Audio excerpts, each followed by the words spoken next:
Pues muy buenas noches a todos nuevamente, bienvenidos en esta bonita noche ya de miércoles, ¿no? Diríamos por allá la clase de investigación. Pues hoy tenemos dos finalidades, hacer una recapitulación del trayecto, el camino hasta ahora y ver un poco de los objetivos de investigación. Tengo un esquema muy interesante para ustedes y también les voy a ir repartiendo ya los temas que se van a ir exponiendo del área estadística, porque la semana que viene entramos con hipótesis. Cuando empecemos a ver hipótesis, pues obviamente no sirve nada más ver la metodología de formulación de la hipótesis, sino que vamos a ir a la par. Te muestro una clasificación de hipótesis y posteriormente exponen dos o tres equipos que estén llevando a cabo un método estadístico pues para comprobar las hipótesis. Va a ser interesante porque si te gustan las matemáticas, vas a entrar a tu lodo, vas a entrar al área donde vas a poder desarrollar todo ese conocimiento que traes y que te gustaría por allá llevar a la práctica, ¿no? Ejercicios tipo ingeniería. Si no te gustan las matemáticas, pues hay unas semitoallas absorbentes de lágrimas que luego se vuelven a exprimir, las puedes volver a utilizar y que pues te pueden ayudar a secar tus penas, ¿no? También te recomiendo que tengas unos paracetamol a la mano para el dolor de cabeza y por allá hasta clonazepam por si se alteran los nervios. Pero bueno, parte de lo que va a ser el camino hasta ahora de la materia. Bien, les voy a compartir entonces mi pantalla y les quiero preguntar si hay alguna duda en cuanto a los temas que ya hemos visto con antelación. Les recuerdo que ya abarcamos un poco de lo que son los antecedentes, ya platicamos algunos puntos bases de lo que es el capítulo 1 de investigación y yo les platicaba a grandes rasgos, puede que pues probablemente después veamos la revisión de la literatura y por allá la metodología, que pues es el esqueleto de la materia como tal. ¿Hay alguna duda en cuanto a los antecedentes o a la búsqueda que han hecho hasta ahora? Maestro, yo en mi caso, ayer en toda la noche de verdad me pasé buscando la disgrafía en Yucatán y no me aparece. Me aparece dislexia, pero disgrafía Y, en sola, Yucatán. y solamente disgrafía, Indira. ¿Mande? Y solo disgrafía. Casi no me aparece. De hecho, pensé que ya lo había encontrado, Ajá. pero cuando entré a la página solo eran contactos de psicólogos que se encargan de la disgrafía aquí en Yucatán.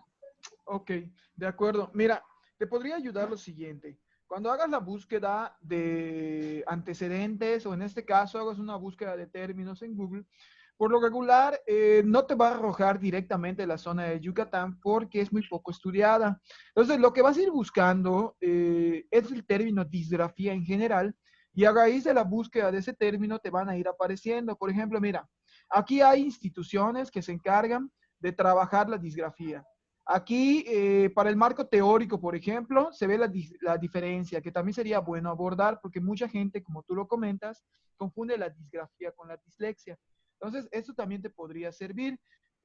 Por allá, a lo mejor en una búsqueda un poco más profunda, podríamos toparnos con, bueno, acá son los significados y clasificación.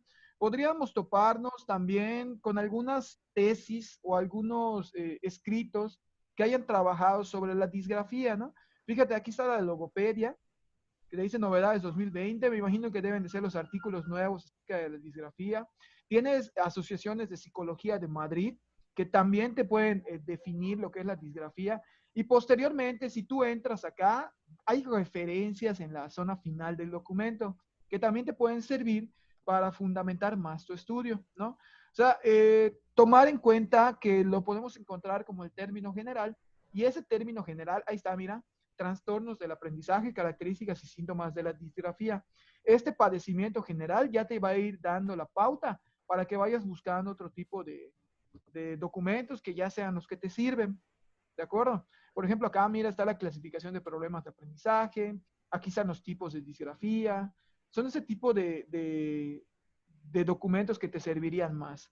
Entonces, tranquila, no te desesperes si no te aparece en Yucatán, porque pues obviamente es muy poco estudiada. Acá es un tema más exploratorio, pero pues sí te va a ayudar la búsqueda solamente con el término disgrafía y pues por allá ir bajando los documentos o considerando los documentos que podrían explicar el problema si no hubiera información en Yucatán, pues ya nada más mencionarlo a manera general y de acuerdo a lo que tú has vivido o tú has visto, pues sería la fundamentación en Yucatán.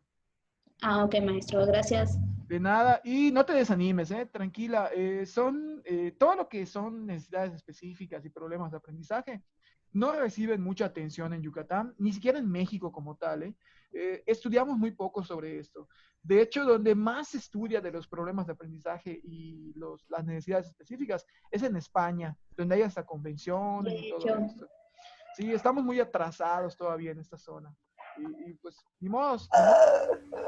Pero pues sí, es interesante. Maestro, yo tengo una duda. Claro que sí, con mucho gusto. ¿Qué pasó? Ayer estaba comentando de que para información de Yucatán podíamos agarrar lo que eran periódicos, revistas, noticias. Entonces, ¿eso es correcto que lo agarremos para los antecedentes? Es que no me quedó muy claro. Efectivamente, Alan, mira, se llaman referencias hemerográficas. Y las referencias hemerográficas hacen hincapié en los periódicos y publicaciones impresas o digitales. Está muy bien que lo tomes como antecedente porque tiene más datos, ¿no? Tiene hasta la fecha donde se dio, inclusive quienes estuvieron implícitos en el problema. Está bien, lo puedes tomar sin ningún problema para antecedentes. Nada más, chécate que las referencias hemerográficas al momento de estructurar la revisión de la literatura al final de la tesis, que es donde van las referencias que se utilizaron, no se van a estructurar igual que las de libros o las de revistas. Tienen una particularidad interesante por allá, o sea, se estructura muy diferente. Gracias, maestro. De nada. ¿Alguna duda más hasta acá antes de pasar a otra zona en cuanto a los antecedentes? Me interesa conocer un poco, chicos, de lo que se están topando, porque pues este proceso de investigación es rico de dos formas, ¿no? Es rico para ti porque andas ampliando tu horizonte de estudio, andas ampliando pues ahora sí que abriendo el lóbulo frontal del cerebro para que la información se vaya expandiendo, expandiendo. Y pues es interesante para mí porque es el primer acercamiento que ustedes están teniendo a un área que pues es muy poco explotada, es muy poco explorada y sobre todo se le da muy poco aprecio, ¿no? Como es la investigación. Entonces, a mí me interesa conocer hasta dónde podemos llegar. Sé que hay potencial, sé que hay ganas. Quizás nos vemos un poco limitados por esta cuestión de la asistencia y la interacción en persona, pero pues al mismo tiempo trabajar este tipo de espacios para resolver esas dudas nos ayuda no solamente para cumplir con el proyecto, sino para entender qué es lo que quiero y hasta dónde quiero llegar. Lo que ustedes van generando sus dudas o van preguntándose al respecto, pues me voy a dedicar a hacer el pase de lista. Ojo, iba yo a hacer el pase de lista 825, pero no había casi nadie. Lo aclaro porque me robaron mi tiempo en lo que iban desconectando el proyector. Bien, está por acá Fernando, sí, ya lo escuché. Presente. Alan también, muy bien. Ariane. Presente. Alicia. Presente. Reina. Shemildre. No sirve su audio ¿De quién? ¿De Shemildre o de Reina? de Reina. Ok, Shemildre. Marisol. Presente. Alberto. No sirve su audio, maestro. Ok, ya vi el chat por allá. María José. Presente. Itlali. Presente. Fabiola. Hilda. Presente. Nayeli. Presente. Guadalupe. Presente. Fabiola. Presente. Yereni. Presente. Indira. Presente, maestro. Yajaira. Presente. Lisbel. Presente. Paulina. Maestro, no tiene internet. Presente, maestro. Ok, perfecto. Priscila. Daniel. Presente, maestro. Landy. Kevin. Presente, maestro. Claudia. Maestro, de esa Paulina hablaba. Ok, perdón. Internet, sí, disculpe. Emilia. Presente, profe. Nelly. Presente. Betty. Presente. Efi. Presente. Andrea, Natalie, Presente. Arianeli Presente, maestro. y Lourdes. Muy bien. Bueno, comentando lo siguiente. No sé si me escucho. Es que como que está fallando. ¿Quién? ¿Qué pasó? ¿Apellido? Miss. Sí, Miss. sí está. No te preocupes. Ok. Gracias, maestro. De nada. Muy bien, pues ya entrando al tema como tal, y porque me gusta mucho el proceso que vamos siguiendo, considero que lo estamos haciendo en tiempo y forma muy lineal. Siento que la información hasta aquí ha quedado bastante clara y pues me alegra en cierto punto porque pues ya vamos avanzando más en función a nuestro proyecto. Ya habíamos platicado de los antecedentes, ¿verdad? Vimos allá algunos puntos importantes y me acuerdo que les había mostrado este esquema, si más no me equivoco. El siguiente punto y sobre el que voy a hacer énfasis el día de hoy, antes de mostrarte lo teórico, te quiero mostrar un ejemplo de, mira, te voy a mostrar una investigación que asesoré. He asesorado diferentes investigaciones, ¿no? Pero esta tesis de la República de México específicamente te va a ayudar a que entiendas, pues ya más adelante, cuando quieras hacer tu proyecto de investigación a manera de tesis, para que entiendas qué es lo que se solicita en su momento como requisitos y sobre todo como un ejemplo de lo que en su momento va a ser un planteamiento del problema.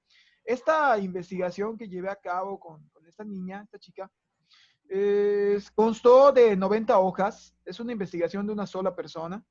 El tema como base es la triangulación que debe de haber entre los padres de familia, los maestros y los alumnos, desde la parte legal hasta la selección de labores y responsabilidades que ellos tienen en el proceso de aprendizaje del niño. Hoy en día sabemos y conocemos que un niño rinda o no rinda en la escuela, pues no solamente es culpa del maestro como tal, ¿no? Sino que infiere mucho la educación del padre de familia, infiere mucho el grado de atención que el niño tenga en casa, la cuestión psicológica, factores socioeducativos, socioeconómicos y el concepto de automotivación y autoconcepto que el niño tiene de sí mismo, ¿de acuerdo? Valga la redundancia. Bien, esta niña entonces trabaja una tesis sobre estos factores y hace el planteamiento del problema de la siguiente forma. Ojo, no te he mostrado la teoría, te estoy mostrando directamente la aplicación. Para que una vez que yo te muestre la aplicación, entonces hagamos esa conjetura o cotejemos ya con la teoría que vamos a estar analizando. Bien, te voy a leer un pedacito para que entiendas cómo empieza la situación, cómo se va relatando el problema. Dice, la escuela es el entorno privilegiado donde las relaciones interpersonales son inevitables. Es un lugar de encuentro e interacción constante en el día a día entre familias, profesorado y criaturas. Te está relatando nada más lo que es una escuela. ¿Vamos bien?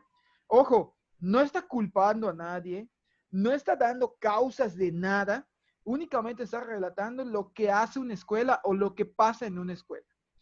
Bien, paso un poco a lo que va a ser el párrafo número 2, donde dice, se concibe que la familia es el primer contexto de socialización, donde niños y niñas participan y se desarrollan activamente.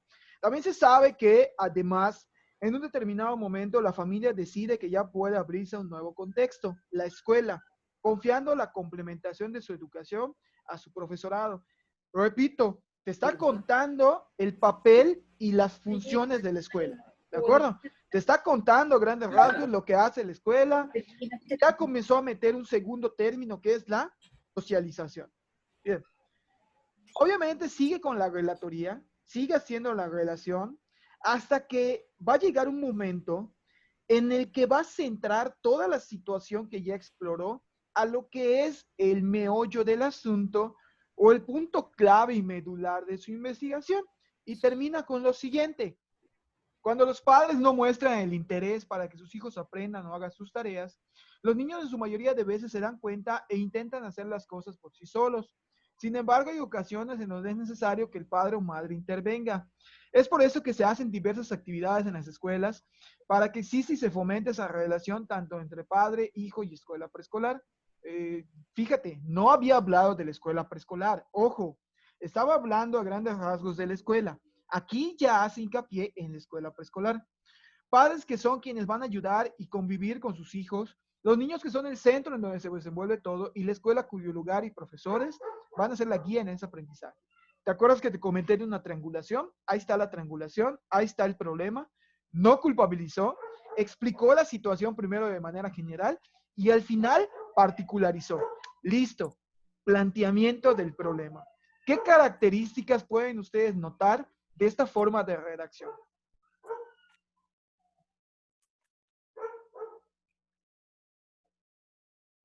Ninguna, están fríos. ¿Cómo que qué características, maestro? De la forma en cómo fue relatando la situación y lo que les leí al principio, ¿qué características detectan ustedes? Yo siento que primero se fue como que de lo más amplio, o sea, como que porque primero habló de la escuela y todo eso, y ya luego se centró en lo que pues a ella le interesa, o sea, fue como que de lo más particular a lo específico, Muy ¿no? bien, muy bien, excelente. Nada más que de lo particular fue de lo más general, ¿de acuerdo? Ándale, de lo general a lo más específico. Muy bien, muy bien. Así es, va de lo más general a lo más específico. Claro, es sin duda necesario que cuando yo te cuento un problema, no me vaya directamente al problema, ¿de acuerdo? Sino que vaya sumergiéndote a ti en la situación para que cuando ya sientas que llegaste a ese punto, yo te salte con el problema como tal. Pero muy bien, muy buen comentario, buen análisis. También creo que algo que no notaron, o no sé si lo notaron, es que no hay ninguna cita. ¿Lo notaron? Mm, No hay ninguna Sí, cita, todo es de su autoría, ¿no? efectivamente. No hay ninguna cita. El planteamiento del problema totalmente es empírico y deducido a partir de las experiencias que ella ha tenido en la interacción con los niños. Se le facilitó porque ella en ese tiempo pues ya trabajaba, estaba dando clases en un preescolar y se le facilitó hacer este planteamiento. Pero pues obviamente es todo totalmente empírico. No hay ningún porcentaje, no hay ninguna cita, no menciona al INEGI, no menciona a Andrés Manuel, no menciona nada, ¿de acuerdo? Nada. Únicamente con la cuestión empírica hace ese planteamiento. Claro, es válido, sí es válido, es muy válido cuando la situación, pues obviamente tienes el suficiente argumento como para relatar la situación por ti mismo. También es válido usar porcentajes, por allá hay autores, pues hay una serie de argumentos a favor y en contra de las citas en el planteamiento del problema. A mí por lo regular, puedes poner hasta una cita en tu planteamiento del problema y no pasa nada. Pero no me gusta que hagan mucho la parte de citas en el planteamiento. ¿Por qué? Porque siento que sesgan la información y su aportación a la investigación. Cuando tú citas, por lo regular, estás dándole crédito a otra persona. Pero cuando tú redactas, de una u otra manera, haces tu aportación al documento y a la estructura del proyecto. Que es En más este caso, maestro, deberían de ser, si se llega a citar, deberían de ser datos estadísticos, ¿no? Para mostrar el problema más que alguna opinión o algo así. Yo considero que datos estadísticos del problema en la localidad para que se vea que verdaderamente existe un problema. Muy bien, Fernando. Definitivamente los datos estadísticos van a fundamentar muy bien el planteamiento del problema. ¿Por qué? Porque cuando cito un dato estadístico le doy más credibilidad. No es igual que yo te diga, algunas personas compraron tal cosa durante la cuarentena o carecieron de tal cosa durante la cuarentena, a que yo te diga, el 80% de las personas que tienen un ingreso tal y tal carecieron de tal artículo durante la cuarentena. Hay una disparidad entre uno y otro. ¿Por qué? Porque si quiero darle credibilidad a mi investigación, me voy a centrar en aquella donde pueda fundamentar por medio de datos reales, inclusive de instituciones confiables, como en el caso del INEGI, o algunos estudios que se hacen por medio de encuestas que fundamenten directamente mi escrito. Pero sí, buen comentario. Por allá es un dato, un tip que ahorita les voy a ir mencionando. Muy bien. Vamos a analizar después otro planteamiento del problema que te tengo preparado. Y pues el señor Sampieri también te tiene literatura de por medio con la que te puedes reforzar. Y la perspectiva de Sampieri me gusta porque él, con base en una situación, va analizando que le sucede a una chica, que ya más adelante vamos a platicar, va analizando la estructura de un proyecto de investigación. Entonces ya después te voy a dejar esa lectura y yo sé que va a ser muy interesante y muy amena para ustedes. Ok, les voy a mostrar entonces parte de la teoría, ahora que ya vimos el inicio, ¿de acuerdo? Te voy a mostrar un poco de la teoría, te voy a mostrar algunos puntos que considero relevantes y tengo un esquema que me gusta mucho trabajar en esta parte, me gustó, lo leí, lo estuve analizando y dije, bueno, a manera simplificada, pues es una buena estructura, pero bien, vamos a checarlo. Ok, yo ya te había comentado a muy grandes rasgos que pues el planteamiento del problema parte de la identificación y descripción de los síntomas, que en este caso pues es la situación, cómo se está dando y cómo se va manifestando en un contexto real. Pero bien, en sí o en definición, ¿qué es el planteamiento del problema? Cabe manifestar que casi toda la información que vamos a ver sale del señor Sampieri y de los análisis de Baptista, que en su momento hicieron el libro de metodología de la investigación. Maestro, ¿por qué estos autores? Pues porque son el santo grial de la investigación en ciencias sociales, porque son la Biblia de la investigación, dirían por allá, ¿no? Son el canon de la investigación. Pero bueno, en definición, ¿qué es el planteamiento del problema? Fíjate, hay una interesante terminología que menciona que el problema de investigación expresará el grado de maduración de una pregunta. Obviamente, todo problema de investigación surge de una pregunta que se hace el mismo investigador. Una búsqueda, una intuición, una corazonada que tienes por allá acerca del por qué se da tal o cual fenómeno en el ámbito educativo, o una exploración previa sobre un objeto de la realidad. En este sentido, evidencia el proceso de pensamiento que ha seguido a una pregunta o pesquisa formulada por un investigador o por un grupo de investigadores. Te voy a dar un ejemplo. Muchas veces entendemos que las pruebas internacionales para México siempre son el azote, ¿no? Por ello diríamos que las pruebas internacionales de México son una forma de exponernos ante el mundo en materia educativa y sobre todo en materia de pensamiento lógico, porque muchas de esas pruebas no necesitan un grado alto de formación, únicamente hacen uso de la lógica, pero pues desgraciadamente el sistema educativo está formulado para crear personas que sigan instrucciones y no que piensen sus propias instrucciones. Y por eso cada vez que viene PISA, cada vez que viene una prueba internacional que va a evaluarnos, pues nos deja, ya no voy a decir por el suelo, porque el suelo es algo que todavía es visible, ¿no? Digamos que si te gusta la terminología maya, nos deja en Xibalbá. O si te gusta por allá la mitología griega, nos deja en el Hades, ¿no? Básicamente, ya en el inframundo, dirían por allá. ¿Por qué? Porque pues evalúan diferentes áreas de conocimiento. Entonces, si yo quiero conocer la disparidad que existe o por qué se da esta disparidad entre lo que nosotros enseñamos y lo que ellos evalúan, yo plantearía una pregunta. ¿Cuál es la diferencia en la formación académica entre los países mejor puntuados o mejor rankeados y la enseñanza metodológica que se implementa en México?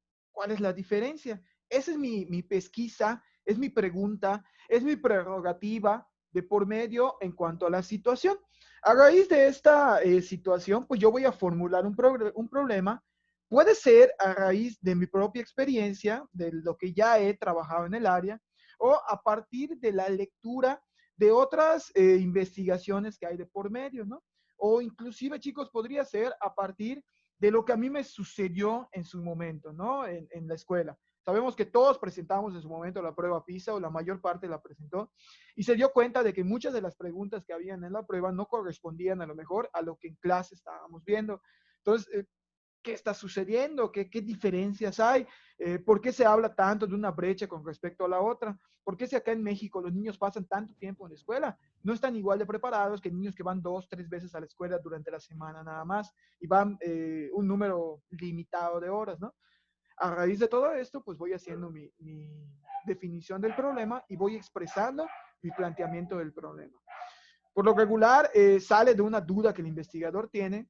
Y desde mi experiencia te puedo comentar que uno de los problemas de México es que, creo que ustedes también lo pueden ver, nos limitamos mucho en los temas de investigación porque nos basamos en lo que ya está establecido y dejamos fuera lo que no se ha investigado. ¿Qué pasa? Que de repente tú dices, voy a hacer una investigación, ok, vas a hacer una investigación, pero ¿de qué va a tratar tu investigación? Ah, pues de el rezago, la deserción. Oye, pero hay un montón de investigaciones sobre rezago y deserción en México. Sí, pero por eso, porque está disponible la información. O sea, nos entorpecemos la labor de investigación. Nosotros decimos, no, es que maestro, me estoy ayudando porque ya tengo la información. Y no, porque lo que tú haces va a terminar sirviendo como un... ¿cómo te podría decir? Para sostener la puerta de la biblioteca de la UADY o de cualquier otra biblioteca de universidad. ¿Por qué? Porque pues, son temas que están tan sobreestudiados que de repente tú vas, abres una de esas tesis de rezago y deserción y ya tiene una telaraña, por allá ya hasta las páginas son tridimensionales porque ya se mojaron, ya se inflaron, ¿no? O sea, todo ese tipo de situaciones pues ya sucedieron. ¿Por qué? Pues, el mismo tema no llama la atención, no es nada nuevo, o sea, ¿para qué voy a leer lo mismo de siempre? ¿De acuerdo? Pero bueno, en definición, eso es un problema de investigación. Ok, se basa en dos iniciativas y esta parte creo que me causa mucho revuelo, porque esas dos iniciativas las hacemos a diario. Lo que pasa que siento que nos enfocamos en investigar cosas que no nos traen ningún beneficio y no investigamos las cosas que a la larga sí nos pueden beneficiar. Oye, ¿viste lo que le pasó a tal persona? No, ¿qué le pasó? Y te pones a hacer una investigación así bien psycho hasta llegar al fondo de la situación de un chisme que a ti ni te dio ganancia, ni te aportó nada nuevo, solo aportó más pensamiento lascivo, ¿no? Más saña al momento de dirigirte a esa persona. O sea, lo que estás haciendo es volver famosa a la persona implícita en el chisme. Pero a ti te generó alguna ganancia. Pues no. ¿Te generó algo bueno? Pero es que maestro, me enteré del chisme. O sea, no. ¿Para qué? ¿Te influye? Tampoco. Pero bueno, este tipo de situaciones hace que mermemos las ideas. Investigamos cosas que no nos traen pues una consecuencia benéfica, un beneficio, no nos trae nada bueno de por medio. Y tú dirás, pues que maestro, son cosas que me interesan. Pues sí, desgraciadamente los chismes son interesantes para todo mexicano. Por eso está Laura Bozzo, por eso está Mujer Casos de la Vida Real, como dice el dicho, y toda esta bola de programas para gente perdón, La Rosa de Guadalupe, se me olvidaba.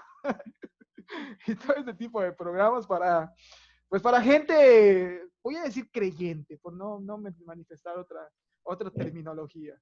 Pero bueno, muy bien. Son dos puntos o dos iniciativas para hacer este planteamiento del problema, que todos lo hacemos. Primero, un acercamiento de mayor observación al asunto o hecho que motiva el interés investigativo. Es como el caso que te mencionaba, ¿no? De repente, como te dicen un chisme, tienes un acercamiento tan denso que hasta buscas a los familiares de esa persona que están relacionados en la situación para ver si no publicaron algo en su muro que diga o dé una secuencia de lo que sucedió con el chisme. O sea, a ese grado de observación llegamos y acercamiento de cosas que no nos interesan o no nos deben interesar. Sin embargo, es una de las iniciativas a las que se hace referencia, es adentrarse de manera experiencial, sensible y con preguntas a las circunstancias, condiciones o realidades. La segunda iniciativa es la inspección o reconocimiento del pensamiento, análisis e interpretación producida acerca del objeto a investigar. En otras palabras, pues es la exploración documental del conocimiento producido. ¿Dónde se hace esa investigación documental? Ahí lo voy a mencionar, leyendo. Pero no leyendo, no me importa que me censuren por allá YouTube por copyright, no leyendo de peso, no leyendo al Chile, ni Presidio, ni toda esa bola de prensa amarillista, no, sino que leyendo artículos de divulgación o artículos académicos que te generen una ampliación al horizonte de estudio, que lejos de solamente leer, lo hagamos con conciencia. Lectura clasificada que realmente ayude a este proceso de investigación. ¿Hay algunas dudas acá, chicos? ¿Algo que les gustaría comentar? No. Muy bien. Hay una definición de Le Tourneur en el 2007, en la página 189. La verdad me gustó en cuanto a la forma en cómo define el planteamiento del problema, porque hay tres palabras que para mí son claves en el primer punto. Es una situación, un fenómeno o un hecho.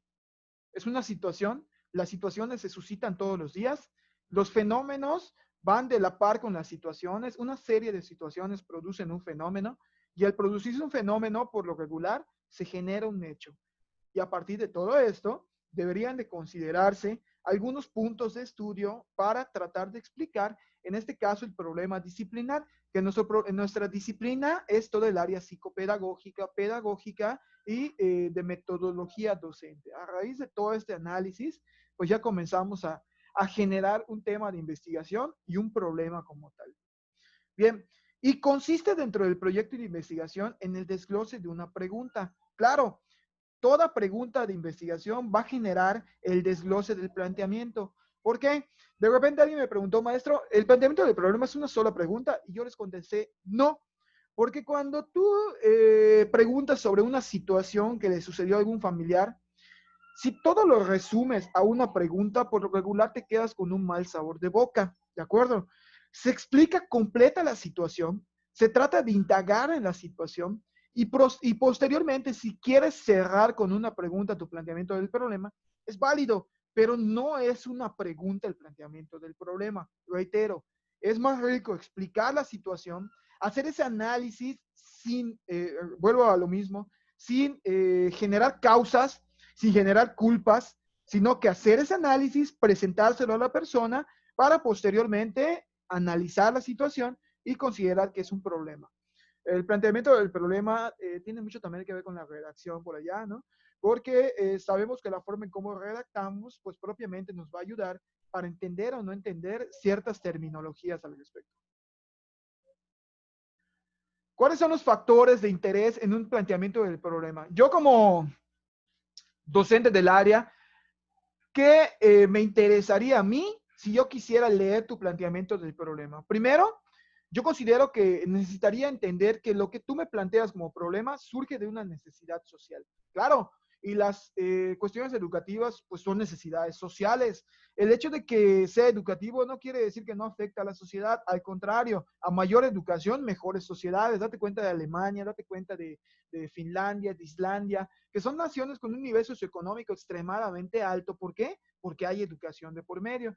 Entonces, si tienes una necesidad social dentro de la representación de tu problema de investigación, bueno, vas bien. Ahora, si estás hablándome de una necesidad particular, pues así como puede ser que me interese, puede ser que no, todo va a variar en la función en cómo me presentan los datos. ¿Cuál es otro factor de interés en el planteamiento del problema? La causa. Pero no se menciona, es que el problema se genera por tal causa. No, tú me vas a redactar las causas que lo generan, pero sin utilizar la palabra causa. No me vas a mencionar que todo lo que me estás relacionando está causando tu problema, porque entonces, ¿para qué haces la investigación? Si ya sabes qué lo causa, entonces no tiene caso investigarlo. Lo vas a hacer de tal forma que la persona entienda que esas son las causas, pero es que sin que tú digas que la causa es esta. ¿Sí? Es como que tirar por allá un poco de lenguaje paraverbal, diríamos por allá, ¿no? El tratar de que intrínseca la información esté, pero no exponerla como tal. Un golpe bajo podría ser. Bien, ¿qué otro factor de interés debe de tener? Pues la relación existente entre fenómenos o situaciones. Y es lo que te comentaba en algún momento cuando eligieron temas. Por lo regular se trata de que los temas tengan una relación entre sí, ¿no? Por ejemplo, ¿qué relación existe entre la motivación intrínseca del niño y su rendimiento académico? ¿Qué relación existe entre las estrategias de trabajo y la mejora en la disgrafía, ¿no? O la extinción de la disgrafía en algún momento, si es posible repararla o es posible remediarla, en el caso del tema de Indira. ¿O qué relación existe entre la detección de inteligencias múltiples y el correcto rendimiento en el área académica? O sea, entre otros términos. Si surge de una dificultad a la que debe de responderse o dar solución, claro, un buen planteamiento del problema puede surgir de una dificultad. Y obviamente cuando tú empatizas tanto con esa dificultad, te va a generar más interés el trabajo y por ende, pues el planteamiento del problema va a ser más natural. Y también cuando están los diferentes componentes, características o aspectos que constituyen un determinado fenómeno. A esto se refiere no hablar a medias. Si vas a explicar el problema, explícalo con todos sus componentes y características y no digas solamente uno. La evolución o desarrollo de un fenómeno. Sabemos que como todo en el mundo, la cuestión educativa cada año, cada día va cambiando intransigentemente, es decir, no lleva una secuencia de cambio específica, pero sí cambia. Entonces, esta evolución o desarrollo, pues obviamente nos obliga a estudiar más a profundidad los diferentes procesos que son pertenecientes al área. Entonces, cuando un fenómeno evoluciona, es necesario hacer un planteamiento del problema y pues obviamente nos va a generar interés. Pues muy bien, no se pierdan la última parte del tema en su mismo canal, misma hora. Nada más voy a desconectarme y